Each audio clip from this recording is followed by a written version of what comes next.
Hello, hello. Welcome to the Do Not Scratch Your Eyes podcast. We're live on a Thursday evening.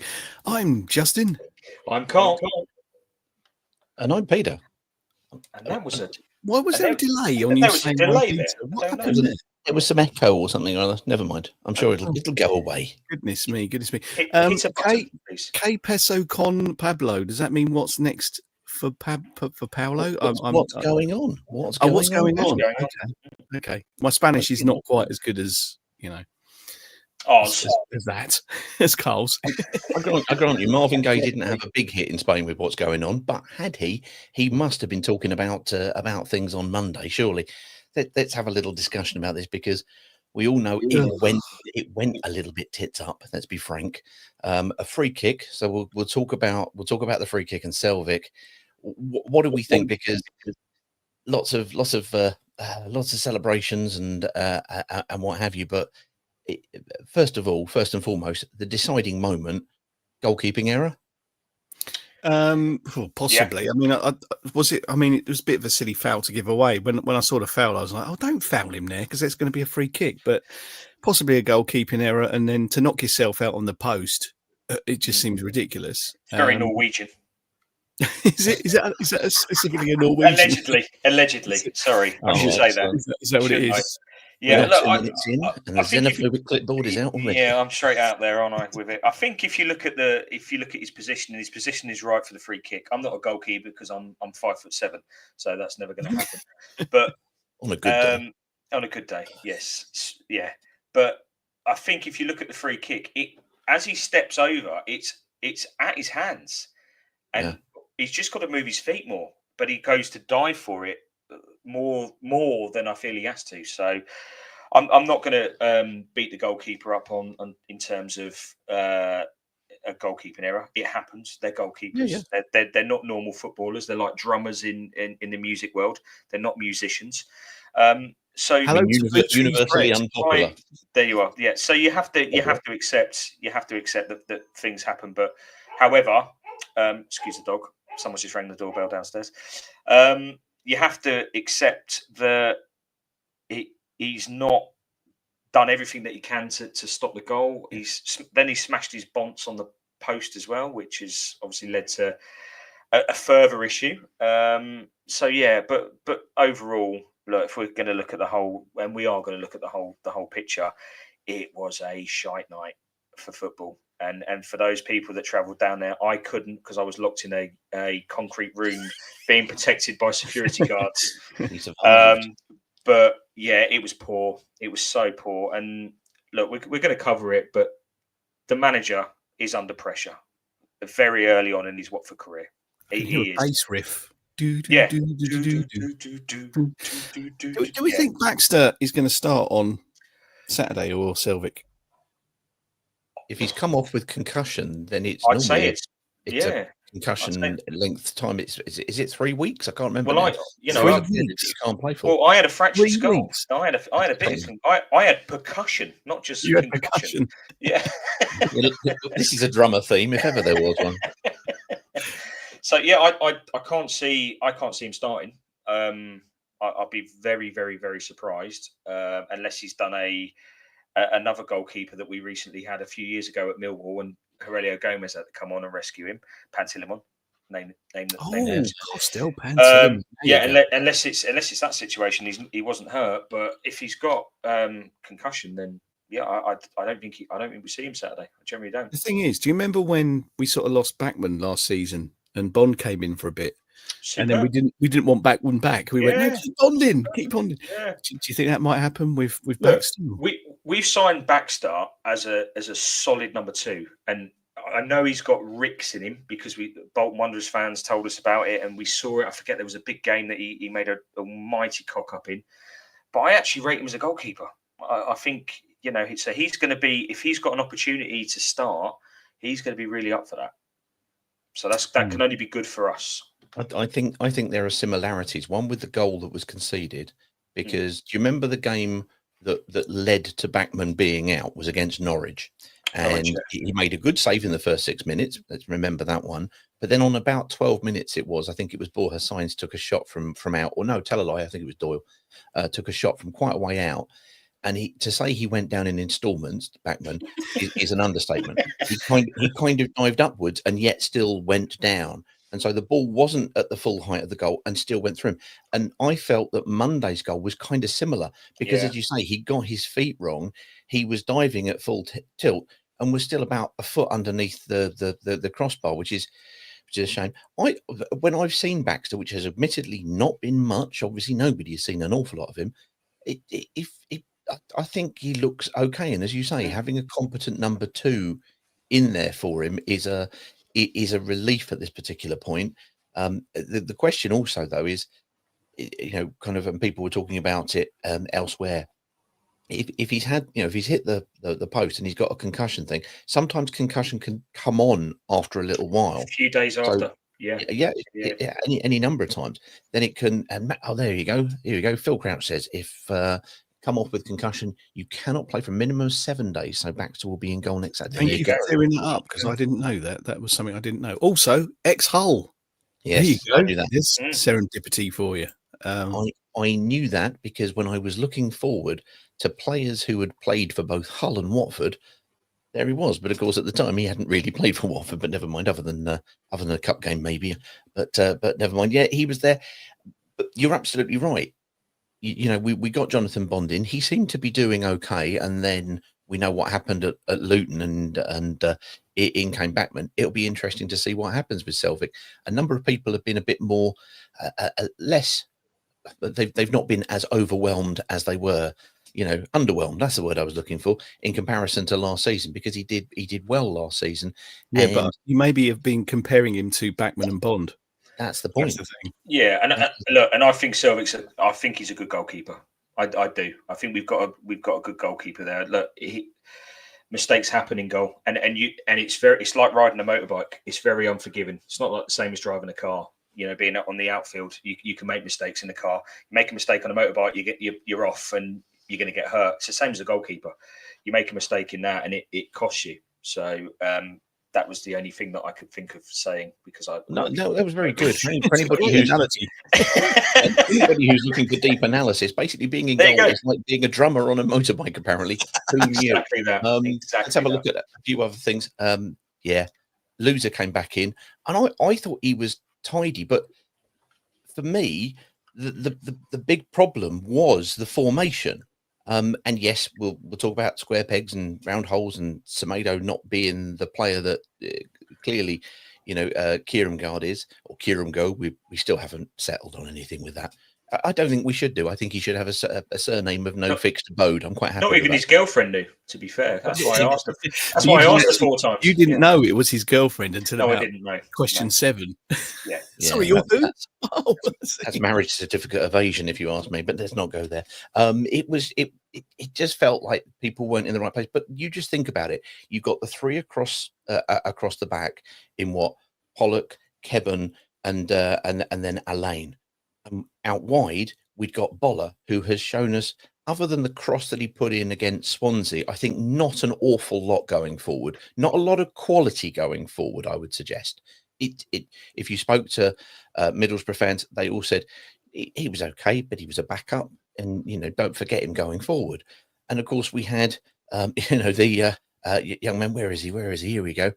We had the Mendy, foremost Mendy, who is and looked a centre back playing at right wing back. They were our only width, because in the middle you got Nampalys Mendy, another Mendy, because 2 come along all at once. 2, yeah. Hector, and of course the fantastic Loser. But we had no width to speak of at all. And you saw that was an issue. Not that really, if we'd have got it into wide areas, that I imagine Semedo would have won an awful lot against Jake Cooper. I just don't see it. But one of them. But he did. What did we think? Other than when he got forward, he didn't look great, because he tried not to get forward by immediately passing the ball back, 20 and 30 yards again. He looked tidy as a right wing back. He looked like a good centre back to me. Yeah, exactly that. It does the basics very well. I think I'm still not convinced, and I'm fairly adamant that a lot of Watford supporters, even the manager, is not convinced of what formation to play currently.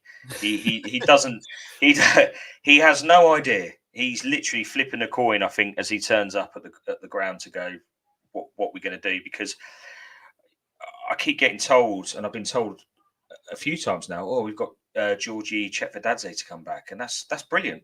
Where does he play, by the way, in that formation that we played against Millwall? Because I don't see where he go, because he don't go centre mid.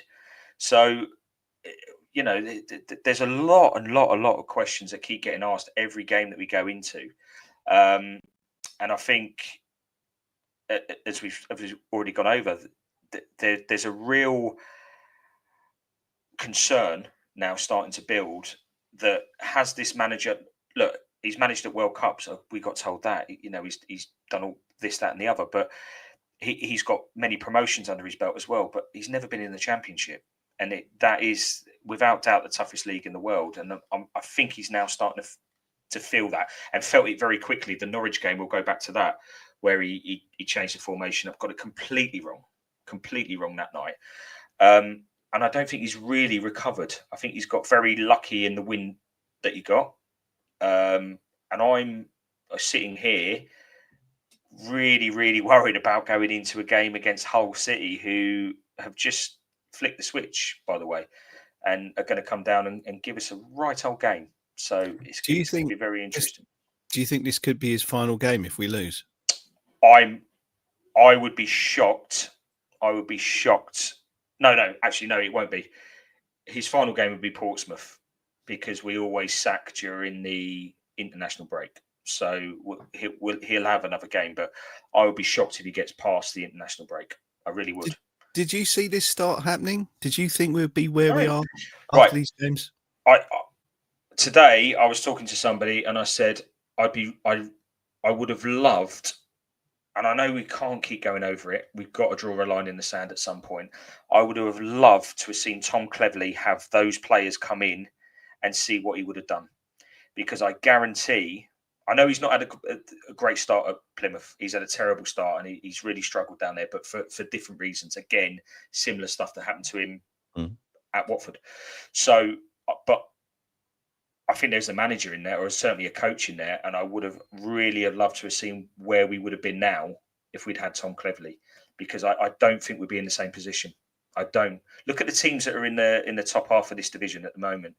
Real hard-working, grafting teams, Charlton's, Millwall's, QPR, who, don't do well. They just don't. They haven't bought well. They've had no manager for half a pre-season, and they're flying at the moment.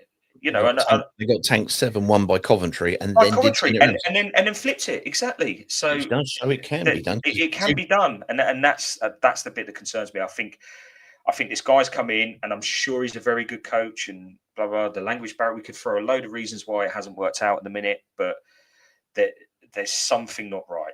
And look, I don't want to build a cup. We've spoken about this as a I was going to say a threesome. Then I don't want to say that on the. Don't say that. No, I won't say that. It's terrible. We've spoken that as a group about what the culture at Watford, and it's very easy to get drawn into the culture, and and there's people, including me, calling the manager out after how many games we had. Well. 7 games. So if this was Tom Cleverley last season, people are going, Carl, get the sod off this podcast. You know what you're talking about. Blah, blah, blah. But look, that is the culture that we currently find ourselves in, and it's been drawn out. That culture has been given to us by the owners, who have this season put themselves out there. And I think that's the unfortunate thing, because we're used to now. Bad results means manager going. Yeah, we kind of go, okay, well, it must be his turn to go now, because we've not had the results over the past 7 games, so he's got to go, which is really bad, because we would never have thought that before. I don't want him to go. I want him to succeed. That's the point I'm trying to. I want him to succeed. I don't think he'll be given time to succeed, though. But he exactly that. Correct. The thing is, I had a chat with somebody else again on this, and said, you come back to Parlaci Gino. Sorry, just for everybody, remember that. But John Parslow, who you'll see in the prediction league a little bit later, yes, he's back again. He's not with his fruit pastels again, is he? No. He's, No, there is some really some bad more credit. retired. He's a really bad retired person, isn't he? Because he's absolutely helping out the Patriots, Patreons by sorting that out. And but he asked the question, if after 10 games, if somebody's got 14 points, are you going to sack him again? And Gino's answer was kind of yeah. But anyway, let's look forward. Let's get forward and have a look at Hull. We had a chat with Ant. Here we go. It's Ant from the Two Hull and Back podcast. Hello, Ant. How are you? I'm all right, Justin. How are we all doing? Oh, yeah, very, very good. Oh, you seem quite chipper. That's good. That's good. Must be. Now introduction takes two. Yeah.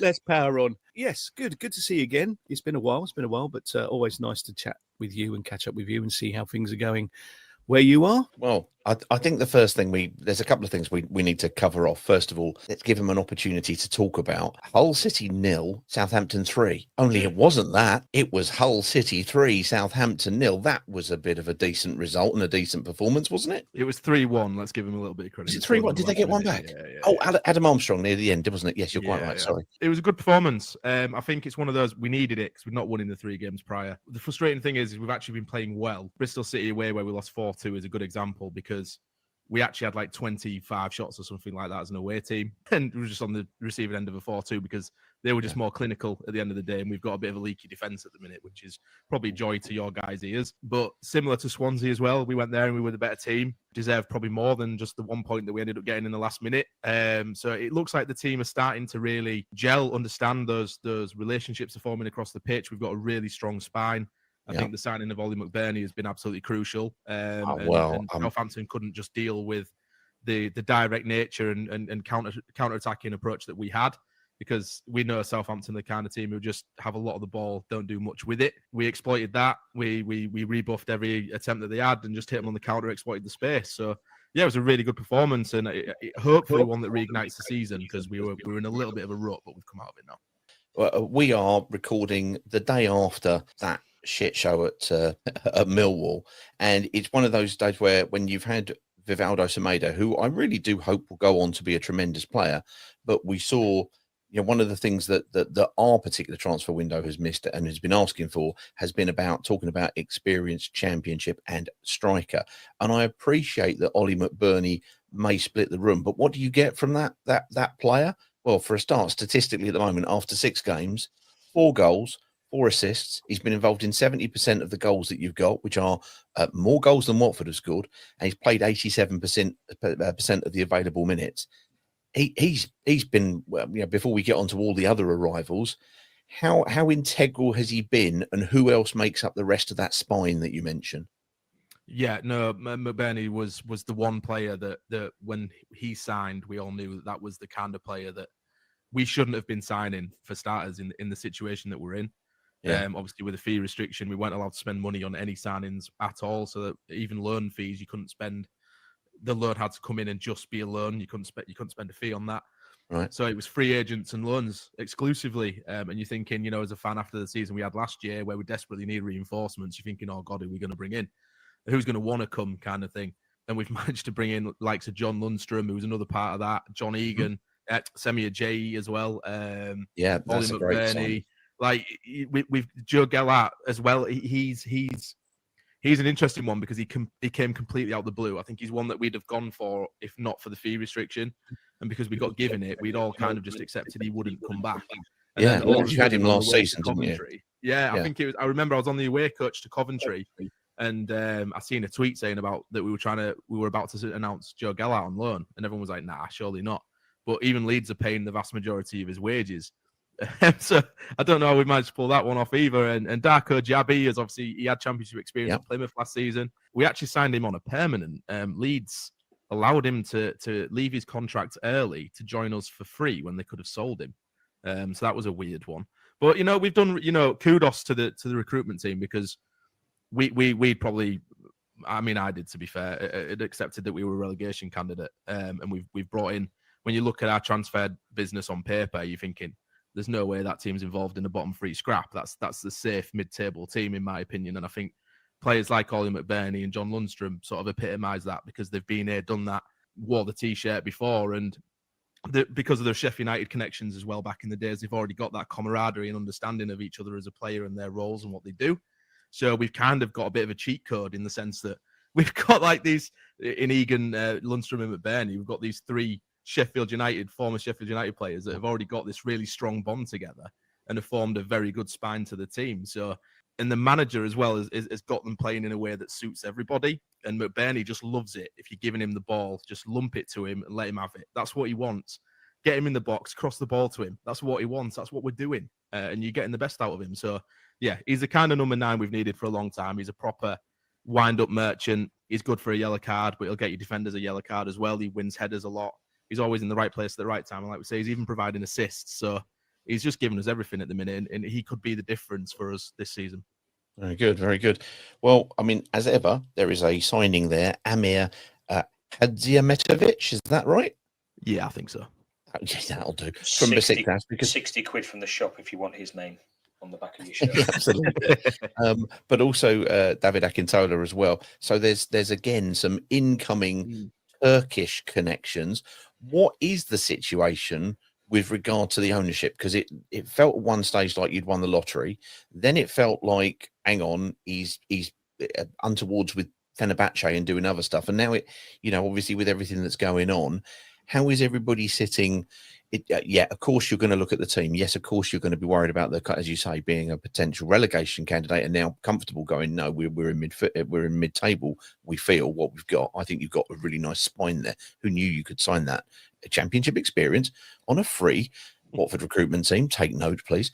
But how is everybody feeling with regards to the ownership and the position moving forward of Hull City? Because you've been through the ringer before. It'd be nice for it not to keep happening again. Yeah, I think because there was no sort of inclination that a transfer embargo was coming. There was no sort of snippets from any journos. There was no ITK people that were saying about it. I remember I was literally over at my uncle's. We were having a little family do at his back garden pub, and we just got a tweet through saying that we'd been placed under an embargo, and we all thought it was a bit of a joke. Like, surely that can't be right, because where's that come from?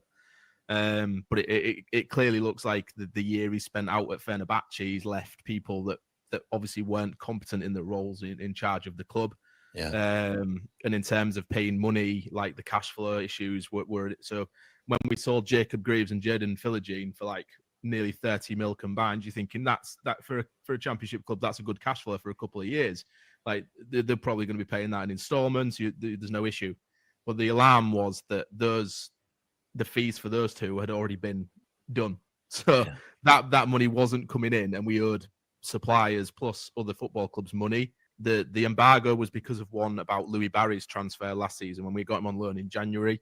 He was meant to have a loan fee and a certain amount of wages paid, and we kind of held off on it, I think, on the basis that we were going to try and sign him on a permanent in the summer and use that money that we owed as part of the deal. I don't know why. But obviously Villa weren't happy about that and went to the EFL. But there wasn't just that, there was national suppliers as well. So naturally, like, fans are then starting to get a bit worried. Like, this guy's obviously very reckless with spending. He can't be trusted to take the club forwards. Massive player turnover, massive manager turnover. And in essence, we'd regressed since, he'd taken over. He took us over when he was 18th. And last season we finished 21st. So that, over that period of time where we've, massively increased the wage budget and the expenditure of the football club, and we've actually gone backwards. So there was, a lot of people, I mean, myself included, were starting to then question the ownership. But he's come out, took ownership of it, left his role at Fenerbahce. He's now back heavily involved with the football club. Brought in a couple of really good header recruitment team in Martin Hodge and Jared Dublin. And they've really cracked down and tried to get some really important players in. I think the Ollie McBurney signing probably had a lot to do with the fact the owner was heavily involved in trying to negotiate that and get it over the line. So I think the fans are just wanting to see that he's learned from the mistakes of the past and that we're going to not repeat those and move forward. And surprisingly, this is probably the best transfer window we've had since he's been owner, and we didn't spend a penny. So I feel like the club should look at that and go, maybe we can be a bit more frugal in the transfer market and recruit more domestic-based and free transfers, and we don't have to go sign a Turkish lad for 4 million from somewhere and him be injured for 3 years. So It's just now whether or not. Hello. Hey, Tufan was very rarely injured. He was a rare success story from Turkey. He was very rarely injured because he could never get past Greg's. Never know. But no, I just think that this is an important season now. We need to the fee restrictions lasting all season. We did try and appeal it. I don't know why, because it was never going to get overturned. But it has been reduced. It was 3 windows initially. Now it's only 2. So in essence, in summer we should be able to spend again if the EFL are happy with what we've been doing in terms of spending. So we just want to see the owner now sort of be a bit more sensible and have people who know what they're doing in certain places of power within the club, so that we don't have this kind of situation again. Yeah, absolutely. Well, fingers crossed that that's good. Bearing in mind, here are, I mean, some of the incomings. Here are some of the departures. There has been a lot in and a lot out and a lot of change. And the man who's been in charge of basically trying to get hold of this change squad, and as you said, who's kind of against Southampton, things started to seemingly click, is a gentleman called Sergei Yarikovic. This guy has got a very impressive points per minute record where he has been. He's Croatian / Bosnia Herzegovinian, and he's been managing mainly in and around the kind of the Croatian, kind of the Baltics kind of states there, and he's got a very, very good, as I say, points per game record. How has everybody taken to this, gent, and how has he, has he formed a connection with the fans yet, or did that start again with the Southampton game? No, everyone loved him from the moment he came in. To be fair, I think it was a bit reserved because a few of us sort of were a bit 50-50 on the Sellers sacking. Like he came in to do a job and kept us up, and that was fine. And it just seemed like the owner had gone a bit gung-ho to get rid of him again in the summer. I mean, with hindsight, with what he's done with Sheffield United, maybe we dodged a bullet there. When you sack somebody like Sellers, who had been, most of his career in the English leagues, for another name that we'd not heard of from overseas, you're thinking, Tim Volta and Shota Arveladze, here we go again. But like we said, within the situation, he'd been at Kasımpaşa, I think it is, in Turkey last season, who were in a similar situation. Yep. They were in the bottom 3, or was it Kayserispor? That's the one. Yeah, that's it. They were in the bottom 3, and they'd had a transfer embargo as well, and he managed to keep them up comfortably. And like their stats were for entries into the final third and shots at target and all that stuff, they'd gone from like bottom of the league to 3rd, like in those tables. So he's a manager who wants to create chances and score goals. And like you say, you look at his points per game ratio, every team he's been at, he knows how to win games of football. So that was an important thing, that he could come here and be the manager that could be the sort of solidity and a bit of glue that can help us win games by any means necessary. He's not wedded to a system. He will change based on who he's playing against. He will adapt it in game and change the formation completely if needs be, if it's not going well. And I like that, because there's too many managers nowadays, and we've had a few, Rosini is one of them, who will just play one way and one way only. If it's not working, then, what are you going to do? Because if they've sussed you out, they're not going to change. But he's not one of those, and I like that. But it's the way he speaks. He's so honest in interviews. The style of play is very high, intense, in your face, counter-attacking football, get it in the box as quickly as possible. And I think when you've spent a few years watching possession-based football, passing it around your back 4, not taking a risk, this kind of football is absolutely brilliant. Our second against Southampton, Coyle hits it long, McBurney heads it down, Lundstrom volleys it in. Love it. Yeah. Not seen that kind of goal in years. Last season, we'd have passed that around for 10 minutes before we'd have tried that. So, yeah, it's a nice, refreshing style of football, and I think we'll surprise a few people this season. It's lovely to hear, isn't it? That's lovely to hear. Everybody who's listening going, God, I wish we could have that. Yeah, we're thinking that as well. We're thinking that as well. Well, look, it's good to hear that despite the difficulties, and always, as we always say, yes, everybody, that was a moment of be careful what you wish for, because we all know it's championship clubs. Things can be fragile, but it's good to hear that things are on the up. And yeah, exactly what you just described there is meat and drink to somebody like Ollie McBurney. If you can do something like that will make him, we know he's had off the field stuff and all of this kind of stuff, but fundamentally, he's been a right pain in the arse to play for since when he was at Swansea, let alone Sheffield United, and now obviously at your place. We will see what will happen when we get to the predictions in a little bit later. Well, there we go. Excuse me. There we go. Interesting. I think Ollie McBurney is one of those. It's Ant. Oh, it's Ant. He's there. He's watching. Oh, there you go. Don't worry. Hi, Ant. Don't worry, Ant. We're gonna. I know what Ant wants to see. Ant wants to see an incredible episode of Untenable, and we will be getting there. Obviously, of course, we will, along with other old tosh. Needless to say, but the question there: what do you get from somebody with experience? What do you get with somebody who knows the rough and tumble and is conditioned to it? Now, I appreciate that Ollie McBurney has history, so there'll be a lot of people who'll be going, "That's the last person I want." I get that completely. He's a shithouse, isn't he? Well, yeah, but he becomes your shithouse, doesn't he? I mean, look at the number of players, and we were talking about it the other week with Blackburn when we said about, I talked to him about Flouncy Cantwell. The reason you have a go because he's a pain in the arse. He's pain in the arse. Yeah. The same thing was with Robbie Savage. Not being daft, he was a right royal pain. He wasn't the greatest player in the world, but he was a disruptive influence for the opposition. I like him as a manager, by the way. I'm really into him with Forest Green. But yeah, loving that. Didn't Al Bangura crop him for a while? I think he took him out and broke his leg or something. Yes, that's in his biography or autobiography, whichever one it was. That he was not happy when he was kind of going off and he was getting stick from the Watford crowd. Which of course you wouldn't do. You've got a broken leg, for crying out loud. You're not going to like that at all. But yeah, he's done really well as a manager. And I don't know if you saw it on the socials. He went and picked up one of there was a kid I there. saw it. Yeah, Woking. Yeah, put him onto the pitch, and he was basically doing the chants with Robbie Savage to the Forest Green Rovers fest. Fair play, very good indeed. But yeah, so it's going to be interesting. We're going to get to the. We're going to get to the prediction league inevitably in a little bit, but we are going to come to Untenable. Now, anybody will remember that the final score the last time we played Untenable, because we had a break from it last week because obviously we got Carl's return, and so we played an excellent game of Host with the Most.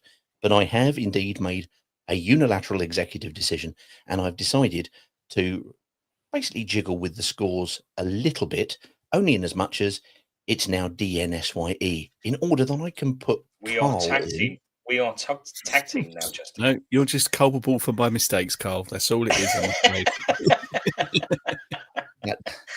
that is a fair observation, in fairness. So there we go. So it's time, I think, to get to Untenable, and this week it's a bit different because it's not two ex-players. No. It's an ex-player for one of us, not for the other. See how you get on and see if you can guess which clubs somebody has played for. To do this like one at a time. I think no, that's fair, you're going to do it. You're going to do it all on your own because that way we can go to Justin or we can go to Carl, and it's still the DNSYE combined. Okay. I want you to have a go because let's face it, I've put Justin through enough trauma, and let's face it, he's also still dealing with the blue shirt gate. So what can we do? So, who was nice and simple. Beat? Was it Southampton I beat? It was, wasn't it? You did beat. You beat Martin from Southampton, who was absolutely crestfallen. He went Aston Villa instead of Crystal Palace. It was the finest of margins. We'll see how these go. We always start with our guest. So, Ant, your first guess. Don't forget, you can only get two. You can only get one wrong. If you get a second wrong, you're out. Which team would you suggest is going to be in the top 10 for appearances by Tom Ince, and you want the highest possible? Blackpool.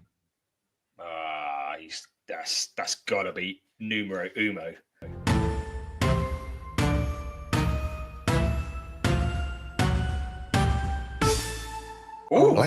Blackpool is number 2. Not a bad start. Carl, you're 113 points behind. It's a good start, I agree. But over to you, Carlos. I'm going to go for Stoke City.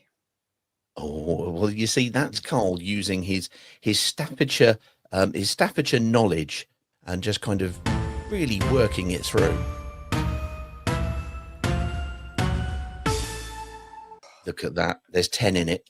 103 plays 113. And we're back to you. Numbers 2 and 3 have gone. 1, 4 through to 10 are still available. Who are you going to go for? Reading. He's going. Good shout. Oh, you like that, do you, Carl? You think that's? I like Reading. I mean, that's a good shout. You've never used the words "I like Reading." You've decided. No. I hate Reading. Even Reading fans that use that phrase. Yes. Let's see how we get on. Look at that, 54 points. It's the It's the 5th on the table. Current score 167 for Hull. For Watford, DNSYE 103. This is a difficult one. So we've seen number 2, number 3, and number 5 go. This is a very impressive start. And now I turn to Carl and wonder if that'll continue. I will stick, because I went with Stoke. I'll stick with the Midlands, but I'll go the other side. I'll go Derby County. He's going to be Derby County, which is quite a good one. We've still got 10, 9, 8, 7, 6, 5, 4, 3, 2, 1. So we've still got, various different options.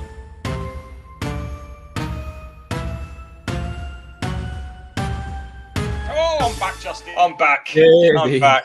Don't you worry. No, Yeah, look, hang on, Cole, Paddy's Cole, back.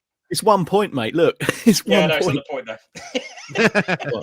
It's 1 point better than Blackpool, but the scores currently stand. Both these guys are on fire. We've had the 1st, 2nd, and 3rd, and the 5th so far. Derby 114 appearances. Blackpool, he had 113. So the score is Hull at the moment 167.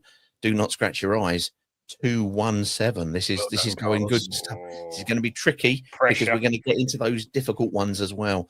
And where are you going? I'm going to go Watford, actually. Oh, that's not going to be a high number. Now that's that. I reckon that's more. I reckon that's more than Reading. You reckon so? What can that say? Yeah, I do. I reckon he played more times for us than he has Reading. Yeah. Really? 67 games. And you laughed at me for that suggestion. Yeah. I did, because it feels like about 20. It really doesn't feel like 67. Wow. It's not how many times he's played well for you. Well, that's different. Yeah, 3. I'm sorry. I'm a big fan of the Ince family, as everybody knows. But I reckon Tom's done all right. This means the top 5 have gone. Derby with 114 appearances, Blackpool with 113 appearances, Stoke with 103, Watford with 67, Reading with 54. We come to Carl's 3rd penalty, and this is where it gets really tricky because we're going to get down to the vinegar strokes down the bottom there, if you'll excuse the expression. I'm sure he was in the Premier League with Huddersfield. So I'm going to say Huddersfield. He says Huddersfield Town. At the moment, you're 17 points behind on 217 with Ant on 234. We've never had Jeopardy before. We don't know how to deal with it. It's ridiculous. but Huddersfield, he's only got the top 6. He's only got it. 6th place, Huddersfield, 37 appearances. This is very good. Let me just have a quick fiddle with my spreadsheet, if you'll excuse the saying. 20 points in it. 234 says Hull, and 254 says Watford. Okay, DNSYE are leading at this moment. We don't know what to do with these emotions. We've never had them before. However, I've never played this game before. Can I ask a question? Does this include loans? Yes. Okay, because he's been on loan many times. Well, yeah, but it's about who he has played the most league football for. Okay. That's what you're looking for, the most league appearances. That's why it's there. So we turn to Ant. Ant, we're down in the difficult areas. Who are you going to go for?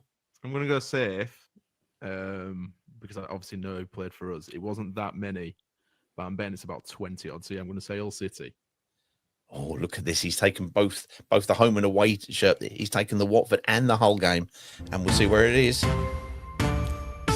It's the 7th place, but it's only 13 appearances. Only 13. So we really are now getting to the point where it's going to be so close. Hull sit on 247. DNSYE, Carl for Watford, 254 at the moment. But now we're into really tricky territory. Carlos. I don't want to bring it up, but I'm going to have to because I know he played for them.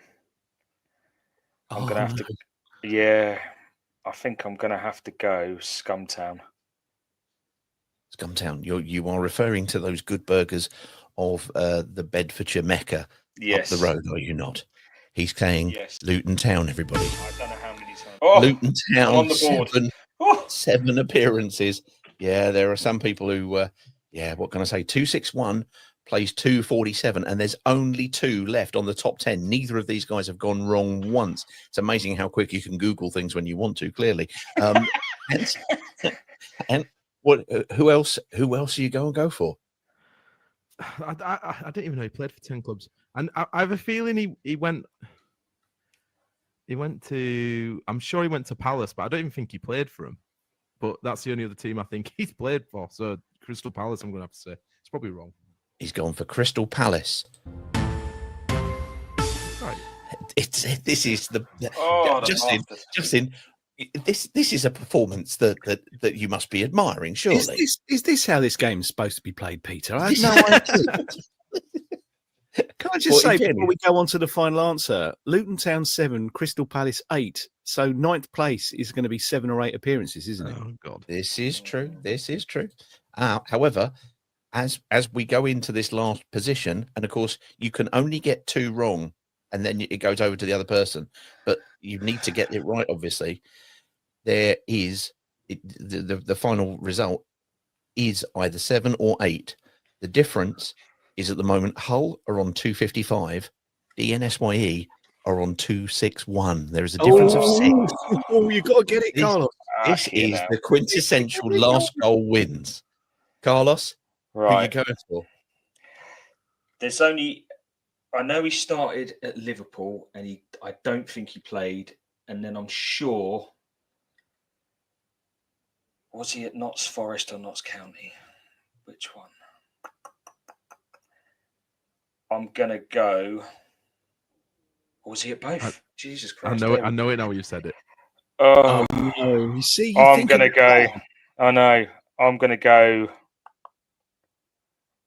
Oh, for fuck's sake! I'm gonna go Notts County. Yeah, he's right. Because it was early in his career. I'm sure it was.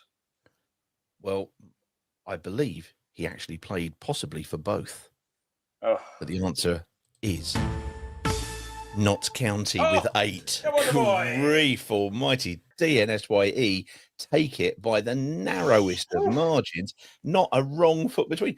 Who made you two kind of basically in charge of everything known about So I mean, it's because my hatred for his father that I followed his career so much. ridiculous. I usually get like sort of really weird encyclopedic knowledge on some players and teams because of FIFA. Like, yeah. That's good. That's where my mind goes is back onto like various manager modes I've done before. Oh. That's why I'd totally forgotten about County, and I was actually going to say Liverpool because that was the only other club I'd known. Yeah, I knew he started his career. And then when career you at said Liverpool. Notts County, I was like, that's He's it. got it. Well, there you go. There you go. Yes, it was Notts County. It was Notts County. Do you want to know the funny thing, by the way? Nottingham Forest, he did play for. It didn't make his top 10. He got 6 appearances there. Wow. So there you go. If that would have been number 11. That would have been 11. Yeah, 11. Right, if there wasn't. Yeah. So there you go. There you go. I mean, a fine performance. I've got to say. I tell you what. Like since I've been back, I mean that's 2 games on the bounce I've won, isn't it? All right. Unstoppable this season. All right. Some of us are a bit sensitive to our scoring on these things. But you can be slightly less sensitive because it's now EFL 3, DNSYE 2. We're back in the game, Justin. We're back in the game. It's a team game, mate. Come on. We're there. We'll get there. We've got to do the predictions in a minute. You're going to agree that. Yeah, I know. That's going to go pear, James. Nothing hurts as much as condescension. Well done there. Yeah, well done there, Carl. Excellent stuff. I like that very much indeed. Well, look, who knows? There may be some of those games where we don't have anybody turn up from the opposition, and therefore we get, where's Kev on? And he'll be sitting there going, that'd be brilliant. Fantastic. Be going, I don't know anything about Middlesbrough. He still fucking win, probably. Never mind. Electricity. I don't understand. We want to be. Anyway, enough of us doing Birmingham accents.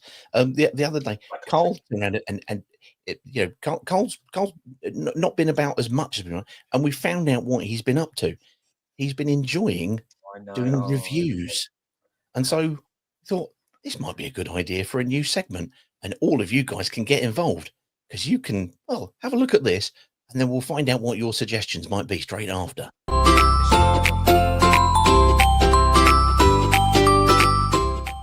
I love that. Isn't that good? That's excellent. I love it. Culinary critiques with Carlos. Yes. Other names may be available as we move through this series. Well, just to explain, I've decided that I quite like a review, and I've sarcasm for me happens to be one of my fortes. One of your virtues. Yeah, exactly. So I've decided to combine reviews of places that I visit and bring it to the podcast. But what I'm after, I think, because we obviously have this is going to be for, we'll probably just do this for the home games because I think it will work better. If the fans out there want me to visit somewhere and critique, then let us know. And I'll go there. Start sending you places. You could send me to places. I'll eat there, drink there, review it, and then I'm actually posting actual reviews. He's like the new Gary Eats, isn't he? He's like the new Gary Eats. Yeah. This is what we've got here. Now you have because this is the first one. You have a choice. So I'll just tell you the places, and then you guys can pick which one you want. In fact, we'll let our guests pick. Okay. Ooh. Now, generally, this is going to be just Watford only, but there are a couple that are not Watford in this because I've started. Can we include maybe the Greater London area on some of occasions? We can. I'm sure some of those listeners would like to send you further away than just Watford. Exactly, Greater London area works. So we have Coyote Ugly Saloon Bar in Camden. That's your first one. Dish Room, which is in Manchester. We'll ignore that. Dishoom. You went to Dishoom, the curry place. Dishoom. Yes, I've been there. Not Manchester. I've been to the one in London a few times. There you go. The one in Manchester was very good. I went to Starbucks the other day in Watford and decided to review that. And I done one just today in the Pennsylvania in Rickmansworth. Oh, an ale house I'm very familiar with. Ant won't know the penny. So you've got the Pennsylvania, which is a Wetherspoons Ant, essentially. Starbucks, Dishoom, which is in Manchester, we ignore that one, or Coyote Ugly Saloon Bar in Camden. Which one would you like? The Coyote Ugly, I think. The others brilliant choice, sir. This is some of my finest work. Right. Are you pitching for MasterChef now that Greg Wallace is officially out? No. I just like to share. Fire away, sir. Here we go. This is Camden Coyote Ugly Bar Saloon, titled "Love the Film, but not the bar so much." Went to the bottomless brunch. Let's do the positives first. Young German girl that looked after us was top 10 out of 10. Very attentive, never had to wait for a top up on the drinks. So fair play to her. Also, some incredible talent in terms of singing on the stage. Now for the food. If you've ever wondered what it would be like to order food and then age noticeably while waiting for it, Coyote Ugly Camden Town has you covered. We ordered wings and nachos, which eventually did arrive, long after we'd questioned whether they'd had to send someone to Mexico for the oh God, for the avocados, and personally chase down the chicken. Now about those wings, calling them wings feels generous. They were more like Olympic swimmers doing backstrokes in pool of sauce, not coated, not drizzled, floating. If I'd bought a snorkel, I might have enjoyed them more. The nachos, let's just say they looked like they'd given up on life before even leaving the kitchen. On the plus side, if you're into before something leaves the kitchen, I invariably would like it not to still be alive. You want it dead. I appreciate you want it dead, but not nachos. You want them with a little bit of perkiness. On the plus side, if you're into soggy food that doubles as a cautionary tale and don't mind waiting long enough to consider writing your will, this place is a hidden gem. Otherwise, maybe stick to just ordering drinks. At least they don't drown those in hot sauce. Thank you. That's the end. Nice. Some questions. Yes, please go ahead. Now, I've seen the film Coyote Ugly once, and we're talking 2001, maybe, when it came out. Is it based on the film? It is. It's I think there's two in London. There's one in Camden and there's one at Piccadilly. Go to the Piccadilly. Well, I avoid Camden anyway. I just really don't like Camden. And I haven't mentioned is the toilet arrangements. If you go to a pub or a bar, there's generally a toilet. Yeah, it's just something you would assume, isn't it? So I asked the girl where the toilets is. She says, go outside and there's some stairs next to the building and go follow those stairs. You go up there and you've got to pay £1 to use the toilets because it's Camden Market sort of joint toilet. So they haven't actually got their own toilet facility, which I found a bit shit. Is that even legal? Probably not. I didn't pay, by the way. I snuck in. I just pulled the thing forward and snuck in, like the old railways, like at Euston Station many years ago. There you go. Nice to know that. Yes. Uh, Yes. You know, I agree with Justin. Some questions. I love the a pound per p. I mean, normally there's Yeah. 100p in a pound, but never mind. But also you said, and also like at Euston Station in the old days, like everybody was Yeah. doing something. What is this at Euston Station that you were doing Well, previously? You were urinating illegally. No, 9 times out of 10, yeah, but used to come like in the early 2000s. Used to go into London. Used to go back to Euston. Obviously, you'd have a load of beer inside. You get back to Euston, and they charge you to use the toilet. So what you used to do is you used to pull the barrier forward because it's like a I don't know what you call it. Like where you go through a turnstile. Thank you. That's the word I'm looking for. It's a bit like a turnstile, but you used to pull it forward and then sneak through. So I was actually at that, which I didn't mention in the recorded version. Now we're live, I might as well mention it. I was actually sneaking tourists through as well because they were all coming upstairs going, "Oh no, I don't." So I was helping where them were they through. from? What's that accent? Scotland. Yeah, I don't know where they were from, but yeah, I was sneaking them in. I was like, no, don't pay. You can't in this day and age, right? I refuse. We pay for so much in this world now, like everything. I refuse to pay to piss. That is where I draw the line. I'm sorry. I'm sorry. I know some people might be having a meltdown now. We might get an email from somebody upset, but I refuse. I refuse to pay to urinate. I'm glad to see the revolution starts here on a point of principle, Yeah, which it's is a principle basically thing. your Yeah, lack sorry. of bladder control. Yeah. Yeah, no, very fair, very fair. Well, look, let's be honest. We've looked back, we've looked over Tom Ince. We've now got, guys, give us some suggestions as to where we should send Where are you Carl going to send me? in order for him to provide us reviews. I think that's an important part. Make it somewhere really nasty, please. Thank No, you. please don't. No, somewhere nice. Like the Grove. That'd be lovely. Oh, because you've got to pay for it, though. You've got to pay for it still, don't Well, forget. Pete, we got expenses, haven't we? Yeah, good luck with that Not one. for Good luck with that one. If we go to the Grove, we're all going. That sends us, I think, absolutely screaming towards. It's the DNSYE Completely Rubbish Prediction League. No! God, please, no! No! Yes. Finally, we get here, and there's gonna be a good bit today. Not very, but a bit. That's what I'll say. The league table.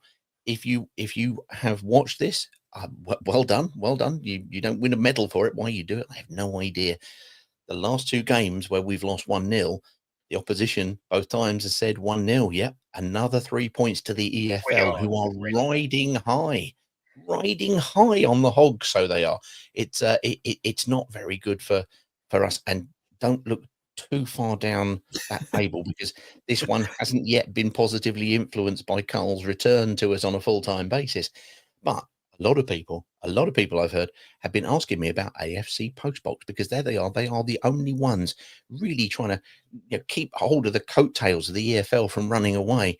Just before we get into this, I just have to point this out. This is brilliant. As a revolutionary Trotskyist, I agree in regards to toileting facilities. Oh, there you go. Thank you. It's a Trotskyite rather than a Trotskyist, I think. A Trotskyite. We love that. Oh, Yes. Does it say Trotskyite? Sorry. Yes. Kind of. So, yeah. There we go. Well, look, people have been asking me about AFC Postbox, and here we are. Here is today's prediction from AFC Postbox. It is Watford 2.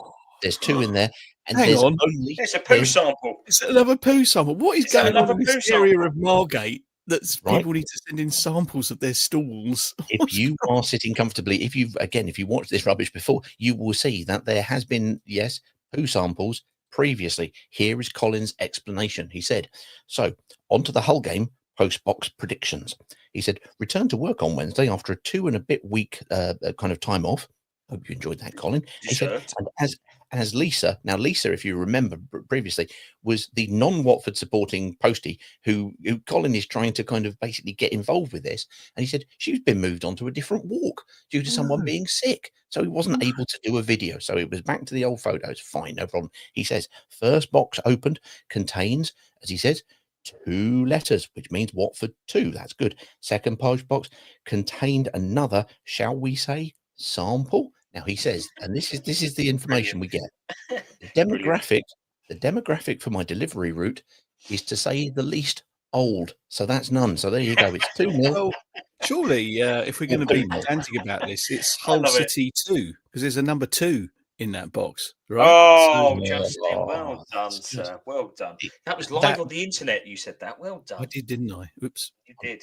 I was very impressed with that. It would be the stickiest of ever Desmonds that we'd have ever seen. As a Oh, you'd have to do a new graphic. Yes.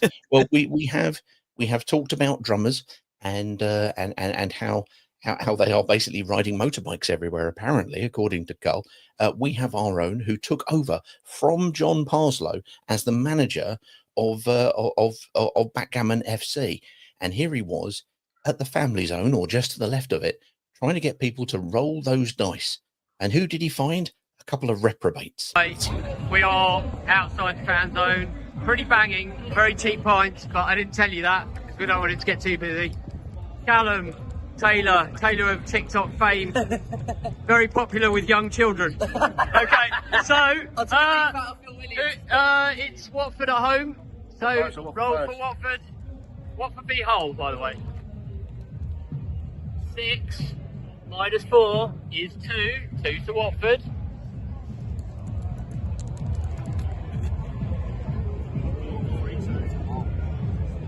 That's 3 to Hull. Taylor, can you comment on your dice rolling?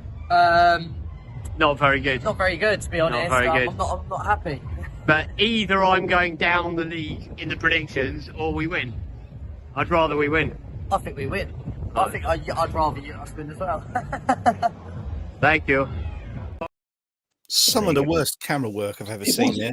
Well, that's my son appeared on that as well, which just shocked me, quite honestly. Yeah, That's right. and It's Ted also- was doing some sort of TikTok or something in the background. Yeah, Ted was in the back Finding doing. his By the way, we should mention Going Ted, viral. because Ted is very popular on the old reels, isn't he? Very Ted is very popular. He says very few words and gets lots and lots of views. It's brilliant, Incredible. actually. Yeah, well done. If you are around the family zone, by the way, at the whole game, do come say hello and appear on our reels. Why not? And then we won't have to annoy people on burger vans that know nothing about Watford. Know nothing about Or Elton John. Yeah, true. That doesn't matter. You can still annoy him. So there we go. We've got a 3-2. We can Says still annoy Backgammon FC. Thank you. To Hull. I did like the fact that clearly not liking the result, Brett then had a go at Taylor. I think that's a good way. That's a good thing to go for. It's not something that we ever got from John. John was very genial, as he is here, putting in for Patreons who are literally mid-table. They are third in a table of 5. But here he is, and bringing back something that I think we've missed this season, just a little bit. Here's Mr. John Parslow. Okay, Predictions League. It's all shit, isn't it? And we're playing Hull City. But for the Patreons, if I have to do this, I'm just going to show you. We've got 1 white dog and 2 black dogs. Hopefully that works. So let's do it this way. Watford 2, Hull 1, just to make Gino have an even bigger decision to make. Come on, you Orns. Let's get this back on track. Very simple. Very simple. He's taking it down to Very the bare. simple. Yeah. It's like the Blues. May I just say something before we move on? Because John Parslow did abuse 2 Watford fans at the Fulham game in the FA Cup. I do remember. Did he abuse them? I think it was strong. What he said. So he's not all apple pie and crumble. That's all I'm saying. Okay, well there you go. I mean, a damning statement if ever one was made. Very DNSYE. Not all apple pie and crumble. Well, we know he's watching, and therefore I'm sure Andy's going. Come on.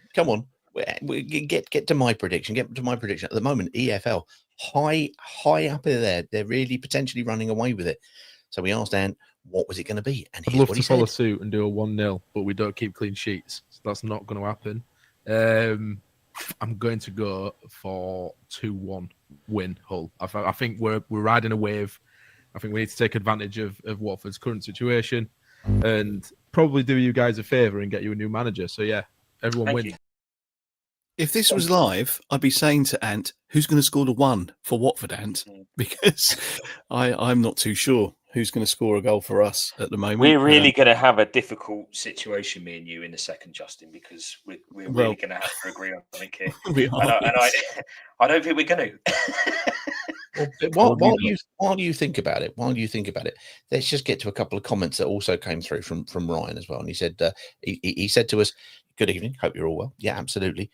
We are. Who would come in if Paolo got sacked? So if Ant was right and it was 2-1 and that was, you know, kind of the nail in the coffin, the shove over the cliff, you know, who would come in? You know, may I ask another question? You may. I don't like answering questions with questions, but what does it matter? Because clearly the ownership currently doesn't have a clue about who to bring in, who's going to be next. There is no forward plan. So does it matter who comes in? Because look, for the club and for us supporters, I get what everyone's saying, that we need somebody that's going to take us forward and go on. But with the greatest of respects, what does it matter? Because there's going to be somebody out there that's going to get paid a lot of money to come in. This is going to get I'm going to pop here. Yeah, no, it's got me, because Watford is Look the what you've best. done, Ryan. Look what you've done. Yeah, exactly, Ryan. Watford is the best job in football in the world. It's the best job, because it does not matter what you do at this football club. You get paid off at the end of it. Your contract means jack shit, whether you do well, whether you don't. It means nothing. So this is the best job in football. It's better than the England job. It really is that good. You would think that they'd written out payoff clauses in managers' contracts. Why wouldn't you? Because the amount, all the money, right? And you look back about Richarlison, João Pedro, all this money that we spent. And listen, I'm not knocking the recruitment this season. I actually think the recruitment for our division we're in and where we are as a club currently works. I think they're good players. I think we've probably, on paper, nothing's won on paper. It's one of the best squads in the division, without question. But that's not how football works. Football works by producing results and, you know, moving forward and blah blah blah. Look at Sheffield United. Look at what Sheffield United have done. For an instance, sorry, we cocked up. We let a manager go that done really well, got us to the playoff final, and was unlucky, beaten by the better side, by the way, and we sacked him. And then we brought in somebody that we thought was going to be really good, and he wasn't. And we brought him back because we know he was going to get results. Sheffield United will, I guarantee this, Sheffield United will be in the playoffs this season. There you go. Oh, bookmark it. Bookmark it, everybody. Yeah, go and book it. But they'll be in the playoffs this season because, again, he will get something out of that team. And that is the difference. That is the difference. Sheffield United will be our first game back after the international break. Correct. But that's a long way away. Who knows? It's a long way away. We've created a culture where it does not matter what the manager does, and that's the problem. Momentarily in the middle of the let's face it, the shittest prediction league you've ever known. We've had a moment of no. I like that. It was very good. I enjoyed it very, very much indeed. Very, very Roy Keane of you. Now we need to find out. What do you two idiots think the score's going to be? I like. Well, that. I mean, evolutions are starting all over the place. Let's start as we always do. Well, I say always do, as we started last week. Are we going to win this? Are we going to win this? I've got to be honest. I can only base it on Hull City's last result, and they beat a fairly decent Southampton side, who are going through a lot of changes themselves, but comfortably.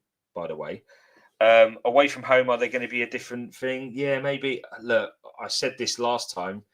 A draw is a safe bet for us, but I've got a funny feeling. That the confidence and what's going on at the club at the minute ain't very good. So I think a home defeat is also a fairly decent bet. So I'm inclined to agree with the home That's defeat. my opinions. That's my No, opinions. I'm inclined to agree with the home defeat. But what will the score be? Because we have to predict a score rather than an outcome. Well, let's go. They don't keep a clean sheet, so we score 1. Who's going to score? You Okay. see? Who?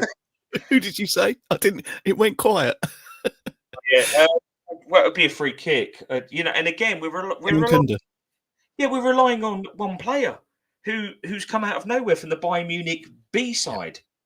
That's what I'm talking about. We're relying on one player. You just said we had a good recruitment in the summer, so I think we have, but we're relying on one player. we are at the moment. Yeah, There's got to be a team there, and this is the thing that look for me. I don't think the manager's got it to take us forward. I think if we stuck with this one, we'll be talking to a lot of League One sides next season. But we need to extend our contract. I'm not a negative Nancy. I'm not. I love the football club, and I want him to do well. But there's just something about his tactics that really it's like me and Justin picking the team currently at the moment. No, go. Oh, it's like you two trying to pick a bloody score for Saturday. Sorry, we're talking. Yeah, I'm going to suggest, Justin, but you're going to call it. I'm going to suggest a 2-1 loss. Yeah, I'll go with that. Yeah, no, I'll go with that because I don't, as you say, confidence low. Ant seems to think they can't keep a clean sheet, although I can't see who's going to score our 1. Yeah. But I think this could be a really poor. Everybody going home with the and there being a very long space afterwards on Saturday. Yeah. So let's go with 2-1 as well. With same with that. 2-1, Pete, please. Thank you. Yeah. Put us down. There you go. So having had the EFL get the last 2 predictions right, these shithouses have basically copied the EFL this week. That's what they've done. No idea, Peter. You will be no closer, but no further away. We'll be on the board, top of the table. Bearing in mind you're at the bottom. That's probably it. That's an improvement for you. So there we have it. We have 2-1 wins to Hull. We have a 3-2 win to Hull from Backgammon FC. The Patreons have gone for 2-1 to Watford through John, and it's 2-0 according to the postman with Postbox FC, or could potentially be 2-0 or 2-2, whichever. Anyway, look, that's. I think I should stop that now. I think I've worn that one through. Well, there we go. We've had lots to get in and cover there. For me, fundamentally, I still think the squad we've got is good and it's got a ceiling, but it needs to be taken forward. We have developed this squad. It's ridiculous that we aren't scoring any goals from open play. We're doing all right at the back, but we're doing all right at the back because we're playing 3 across centre backs, and we're playing 3 central midfielders sort of screening them off, and nobody really getting forward other than Loser, and yet Loser plays really deep, and we had 2 really defensive wing backs. How are we going to score a goal from open play? The only way you're going to get a goal from open play is a moment of brilliance from Iran Kunda, and if Bar actually gets onto the pitch, then you might get forward. You have to take more risks. And I appreciate that it's easy for us to say it because we're on the sidelines, but you've built a squad which has got 8 players to contest the front 4 positions, right? We've got a number of players who are attacking midfielders or wide midfielders, the likes of Chakfatadze, the likes of Vata, the likes of Marma, the likes of the guys I just mentioned there, Iran Kunda, these real lively second line forwards. We've got 3 first line forwards. Yes, we know. We saw from Semedo how far he has got to go, but why is Kieran go on the bench? If he's not fit, there may be a justifiable reason for it, but it seemed an odd one to drop. So we need to play with more width. Secondly, with more attacking threat, because as I said earlier on, if you're playing those 3 across the width of the penalty box, and all you've got wide outside is a centre back and a left back who's got no interest in being an attacking left wing back, you're just going to attack through the middle. And all they had to do was defend, well, not even the width of the penalty box. I mean, almost the width of the 6-yard box, because everything came through the centre all the time. That's my thoughts on it. But we will be getting your thoughts, because we like to think that, hey, if you're a Watford fan and you've got some thoughts on it, hey, we'd like to hear them. That's what this platform is all about. Absolutely. Yes, we've banged on and played nonsense tonight, but There we go. There we go. Anyway, Hull on Saturday. We'll see you there. Justin, over to you, sir. Right, well, let's wind this all up then. If you are about at the family zone before the game, Carl and I are normally there about 1:30. You're going to be there, Peter? Same sort of time? Oh, yes. I will All be. right, so I will all be three of down us- there around the bunker and around there. Definitely. So all three of us will be somewhere around the back of the rookery about 1:30-ish. If it's raining, it might be slightly under the rookery rather than outside it. But do come down, get involved in our reels. We'll have to think of some questions. I think one of them might be, what's going to happen to the manager if we lose today? But yeah, there's normally a couple of questions. Do join in with that. We will be back after the game as well with our post-match space. Hopefully we'll be going, oh, that was nice. We won a game, rather than it's got to go, Peter, depending on on the result there. Enjoy the game if you're going, and we will catch up with you on Saturday. Yes, thank you very much for joining us once again. Lovely to see you. You ons. You owns You owns.